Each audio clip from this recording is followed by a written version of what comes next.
አቤት። ስሚ፣ የኔ የምትይው ዳዊት ከኔ ሙሽራ ላይ አልወርድም እንዳለኝና ብዙ እንዳደከመኝ ታውቂያለሽ። አሁን ወሬ አልፈልግም። ለምን ወደዚህ እንደመጣ ብቻ ንገረኝ። የኔው የምትይው ዳዊት እስከ መጨረሻው ያሸልሙልሽ። ምንድን ያልከው?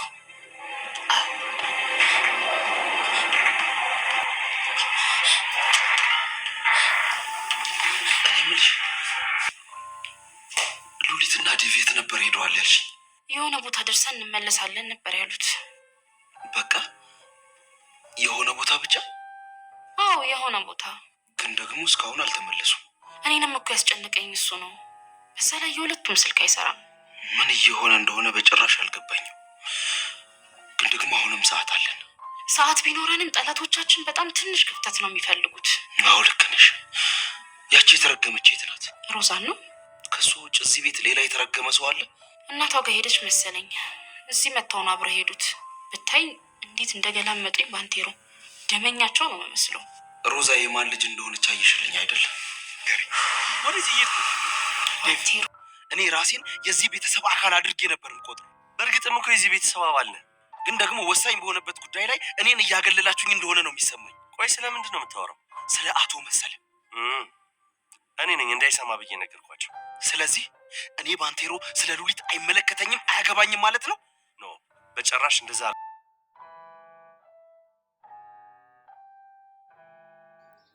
ሁላቸውም የፈሩለት የተንቀጠቀጡለት አንድ ሰው ዛሬ ላይ መጥቷል። ይሄም ደግሞ እነ ዳዊት ቤት ድረስ መጡ በድፍረት። ሉሊትን የኔ ሚስት ናት፣ ማንም ሰው አይነካትም፣ ሚስቴን ወደ ሀገሬ ይዤ እመለሳለሁ በማለት ሙሽራዬን መልሱልኝ በማለት ወደነ ዳዊት ቤት ተመልሷል ማለት ነው። ሁሉም ግራ በተጋባ ስሜት ውስጥ ሆነው ሉሊት እንግዲህ በባለፈው ክፍል ላይ እንደምታስታውሱት ከትምህርት ቤት ስትመለስ ነበረ አንድ ሰው እንደ ህልም እንደ ሰመመንም ሆኖ የታያት የነበረ። ከኋላዋ ነካ ነካ ሲያደርጋት ዞር ብላ ያየችው ማን እንደሆነ ትዝ ሲላት በልጅነቷ ተጠልፋ ወይም ደግሞ በግዳጅ ልትገባ የነበረችው ባሏ አሁን ላይ ፊት ለፊቷ መቆሙንና እያሳደዳት መሆኑን ጭራሽ ብሎ ባለችበት አካባቢና ቦታ እንዴት አድርጎ አፈላልጎ ሊያገኛት እንደቻለ ግራ በሚያጋባ ስሜት ውስጥ በነበረችበት ወቅት ነበር ወድቃ ወደ ሆስፒታል ተወስዳ ከዛም በኋላ ደህንነቷን ተረጋግጦ ወደ ቤት የተመለሰችው። ወንድሜ ያየሁትን ነገር ማመን አቅቶኛል በማለት እንግዲህ ለወንድሟም ስታስረዳው ነበረ። ይሄ ሁሉ ነገር የሆነው በልጅነቷ ሊያገባት ያሰበ ከትምህርቷ ገበታ ሊያደናቅፋት የነበረ ሰው ዛሬ ላይ አዲስ አበባ ከተማ ገብቶ እያስጨነቃት ይገኛል ማለት ነው። ባንቴሮን ይህን በሰማ ጊዜ እጅግ በጣም ተናዷል። በተለይ ደግሞ ለሱ ደብቀውት ምንም አይነት ነገር ስላልነገሩት መላ ቤተሰቡን ተቀይሟቸዋል። ምክንያቱም ይሄን ያደረጉበት እኔን እንደ ባዳ አይተውኝ እንደ ቤተሰብ አካል ሳትቆጥሩኝ ቀርታችሁ ነው፣ እንዴት አልነገራችሁም በማለት በጣም ተናዶባቸዋል። ምክንያቱም ይሄንን ነገር ሄዋን ስትነግረው በጣም ተናዶ ከቤት ተፈነጥሮ ሲወጣ እያየነው ነበረ። ይሄ የሆነበት ምክንያት ደግሞ ዳዊት ለሌሎቹ አሳልፈ ትሰጣለህ በስሜታዊነት በማለት ለሱም አስቦም ለቤተሰቡም ጭምር ተጠንቅቆ ነበረ። ዳዊት በቀስ ብዬ በመላና በዘዴ መሆን ያለበትን ነገር አደርጋለሁ ብሎ አስቦ ስለነበረ ነው።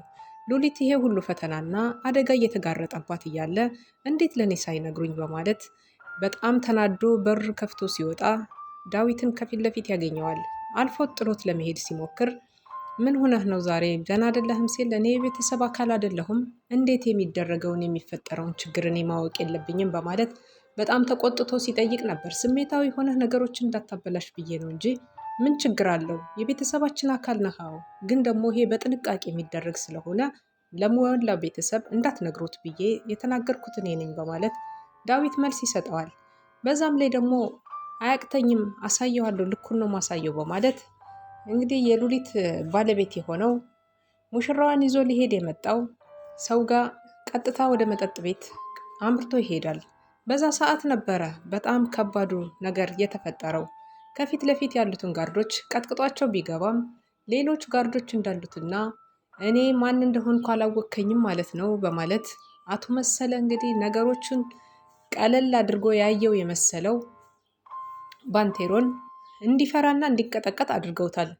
ባንቴሮንም ከዚህ ብቻ አይደለም አንተ የማታውቃቸው ብዙ ጠባቂዎች እንዳሉኝ ታውቃለህ፣ ከዚህ ጋር ሌላ ችግር ብትፈጥር ከዛ ደግሞ የሚጠብቀዋሉ በማለት እንግዲህ ባንቴሮንን እንዳይተርፍ አድርገው ቅጥቅጥ አድርገው ሰደውታል ማለት ነው። አቶ መሰለ ከዚህ በኋላ ምን አይነት እቅድ አለው? እቅዱ በጣም ከባድና የሉሊትን ቤተሰቦች እንዲሁም ደግሞ እስከ ማጥፋት ደረጃ ዛሬ መኪና እንዲጋጭ አድርጎ ቤተሰቦቿን እንዲታወቁ አድርጓቸዋል። ምክንያቱ ደግሞ እነሱ ወደ አዲስ አበባ ሊመጡና አዲስ አበባ ኑሯቸውን ሊያደርጉ ነው። ይህ ሁሉ የሆነባቸው ምክንያት አቶ መሰለ በሚያደርጉባቸው ጫና እንዲሁም ደግሞ በሚያደርሱባቸው በደል ምክንያት አቶ መሰለ መታሰርም ሆነ ምንም ማለት አይችሉም። ከሁሉ ላይ ተሰሚ ናቸው። በጣም መልካም አባት፣ መልካም ሰው ናቸው፣ ሀገር አልሚ ናቸው ተብለው በገጠሩ ክልል ውስጥ ላይ የሚወደሱና የሚሞገሱ ሰው ስለሆኑ ማንም ይሄን ተንኮላቸውንና ሴራቸውን ደፍሮ በግልጽ ማጋለጥ አይችልም። ይሄ የሆነው ደግሞ ገንዘብ አላቸው፣ ሁሉንም አቅም አላቸው፣ አፍ ማዘጋት ይችላሉና ማንም ሰው ተነስቶ እንደ ልቡ መናገር እሳቸውን አይችልም። አንዲት ቃል ከተነፈሰ ወይም ካሰበ ባለበት ቦታ ህይወቱ ያልፋል። ስለዚህ ደግሞ ሰው እያወቀም ክፉን ነገር ደብቆ ጥሩ ነገራቸውን ብቻ እንዲያወራላቸው ያስደርጋሉ ማለት ነው። በሀገሬው ቀያቸው ላይ እንግዲህ ተከበሩና ባለዝና ናቸው። ይችን ሉሊትንም እንደዚህ ነው የፈለጓት። ምክንያቱም አሁን ላይ ሮዛ እንግዲህ እናቷ እቤት ድረስ መጣ። እቤት ከመጣች በኋላም ደግሞ ሮዛና እናቷ ተያይዘው መውጣታቸውን ሔዋን ለባንቴሮ እየነገረችው ነበር። ባንቴሮን እንግዲህ የእናቷን ልጅ አየሻት አይደለ? እናትና ልጅ መመሳሰላቸው። ምክንያቱም ደግሞ እናት ልጇን ስለምትቀርጽ እናቷ የሆነችውን ነገር ሁሉ ልጅቷን መሆኑ አይቀርም ማለት ነው። እና የእናት ልጅ አንድ አይነት ናቸው እናትና ልጅ ሲል ባንቴሮን እንግዲህ ለሔዋን አስረግጠው ሲነግራት ነበር። ምክንያቱም ደግሞ ሔዋን እቤት በመጡ ሰዓት እናትየዋ የገላመጡኝ ግልምጫ እንዴት እንደሚያስፈራ የሚያስደነግጥ በማለት ለባንቴሮን እየነገረችው ነበር። ባንቴሮን እናትየዋንም ሆነ ልጅቷን በደንብ አድርጎ ጠንቅቆ ያውቃቸዋል። ምክንያቱም ከዚህ ቀደም የሚበሉት የሚልሱት አንድም ነገር በሌላቸው ሰዓት ላይ እንዲሁም ከሆስፒታል ጀምሮ ቤተሰቡን ሙሉ ቤተሰቡን ሲያክም ሲያገለግላቸው እንዲሁም ደግሞ በጣም ብዙ ነገሮችን ሲያደርግላቸው የኖረ ሰው እስር ቤት በተወረወረ ሰዓት ላይ በቅስፈት ነበረ ለሌላ ባለሀብት ወይም ደግሞ ሌላ ሀብት አለው ብሎ ላሰቡት ለዴቭ ዳሯት። ሴትየዋ ጥቅመኛና አደገኛ ሰው መሆናቸውን በደንብ ጠንቅቆ ከማንም ከገዛ ልጇ በላይ የማያውቃት ባንቴሮን ነው። ባንቴሮን ክፉና ደጉን አሳልፏል። ብዙ ነገሮችን በሮዛ ተፈትኗል። ግን ደግሞ ተፈትኖ አሁን ላይ በስተመጨረሻም ጥሩ ነገሮች እየገጠሙት ቢሆንም በሔዋን ፍቅር ተሸንፎ ነበርና አንቺን የመሰልሽ ልዕልት አፍቅሬ አሁን ግን ለዴቭ ሰጥቼዋለሁኝ። ይሄን ያደረግኩት ሌላ ሰው ቢሆን ነበረ ፍቅሬን አሳልፌ አልሰጥም፣ እስከ ሞት ድረስ እጋደላለሁኝ እንጂ አንቺን አሳልፌ አልሰጥም ነበር። ግን ደግሞ ዳዊት መልካም ሰው ነው፣ በሱ ላይ ይሄ የሚደረግበት ስላልሆነ አንቺን የመሰልሽ ልጅ አሳልፌ ሰጥቻለሁ። እኔ ፍቅሬን ትቼ ራሴን ገዝቼ ግን ደግሞ አንቺን አሳልፌ ሰጥቼዋለሁኝ በማለት ሔዋንን እንግዲህ ሲያስደስታት ነበረ ማለት ነው። በዚህ ንግግሩ በጣም ትክክል ነው። ምክንያቱም ዴቭ ለሱ ብዙ ሆኖለታል። ባንቴሮን ተኩሶ 2 ጊዜ ተኩሶ ከሞት ተርፏል ዴቭ። ከዛ ባሻገር ደግሞ በቢላዋ ሆዱን ሊወጋው ከዚህ ቀደም እናስታውሳለን። ይህን ሁሉ አድርጎት ግን ዴቭ ምንም አይነት ቅያሞት ሳይዝ በቤተሰቡ ላይ የነበረውን ብጥብጥ እንዲሁም ደግሞ ብዙ ችግሮችን ፈጥሮ እስከ ውጭ ድረስ ሄዶ እንዲታከምና እቤቱ እንዲኖር አድርጎት ዛሬ ሰው አድርጎታል። ይህን ሁሉ መስዋዕት የከፈለለትን ሰው የእሱን ሚስት ማፍቀር ማለት በጣም ከባድ ነው። እሱ የሚፈልገውን ነገር መንጠቅ ማለት በጣም ራስ ወዳድነት ነው። ለዛ ነበር ባንቴሮን ከሁሉ ነገር መታቀብ የፈለገ። እየወደዳት እያፈቀራት የሚያፈቅራትን ልጅ ግን ለሱ ትቶለታል። ምክንያቱም መጀመሪያም የእሱ ስላልነበረች የሌላ ሰውን ፍቅረኛ ስለሆነ አፍቅሮ የነበረ ሁሉንም ነገር ትቶ ወደ ራሱ ተመልሷል። አሁን ላይ አቶ መሰለ ወደ ሀገርም አልገቡም። ዳዊትና እንዲሁም ደግሞ ሉሊት መኪና አስነስተው ይዘው ወደ ትምህርት ቤት ሄደው ነበር። ከትምህርት ቤት መኪናውን አቁመው ቀጥታ ወደ እናትያቸው ቤት ወደ ሉሊት እናት ቤት መኪና ተገልብጦባቸው ወይም ደግሞ ከመኪና ጋር ተጋጭተው ስለነበረ ያንን ነገር ለመጠየቅ ሉሊት እንድትረጋጋ በማለት ይዟት ሄዷል ዳዊት። ይሄንም ማንም ሰው የሰማ ሰው የለም። አሁን ላይ ግን አቶ መሰለ ያንን በጠባቂዎቻቸው ወይም ደግሞ በእሳቸው ስር በሚተዳደሩ አንዳንድ ግለሰቦች ይህንን ወሬ ከአቶ መሰለ ላይ ደርሷል። እየበሉ እየጠጡ በነበረበት ቦታ ላይ ከሆቴላቸው ላይ እንደተቀመጡ ለአቶ መሰለ አንዴ ስልክ ጥሪ ደርሷቸው አቶ መሰለ እንግዲህ እነ ሉሊት ታይተዋል አሉ፣ ቀየው ላይ ገብተዋል ተብሏል እያሉ ሁሉንም ነገር እየተናገሩ ነበረ።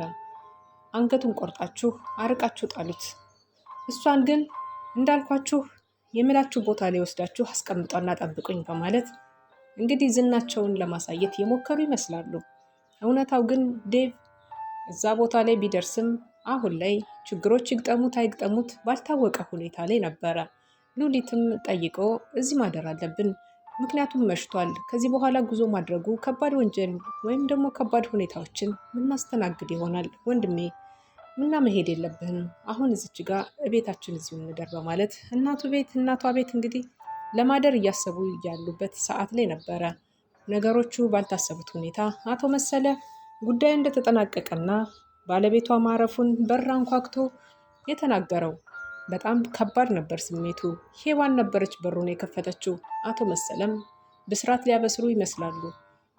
ከዛም በኋላ ከፈተችላቸው በሩንና እሷም ምን እንደፈለጉና የመጡበትን ጉዳይ እንዲናገሩ ስትጠይቃቸው ከሙሽራዬ ላይ ውረድ ብለው አልወርድም አለ።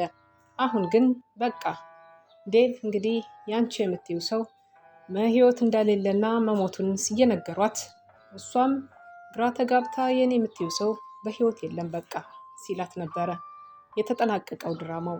በጣም ከባድ ነበር። ይሄ ሁሉ ሴራ የሮዛ ሴራ ነው። ሮዛ የዴቭ ሚስት ብትሆንም ሮዛ ጥቅመኛና ራስ ወዳድ ሴት በመሆኗ ምክንያት ባሏን አሳልፋ እንግዲህ ለእንደዚህ አይነት ጉዳይ ለዚህ አይነት ችግሮችና መከራዎች ዳርገዋለች።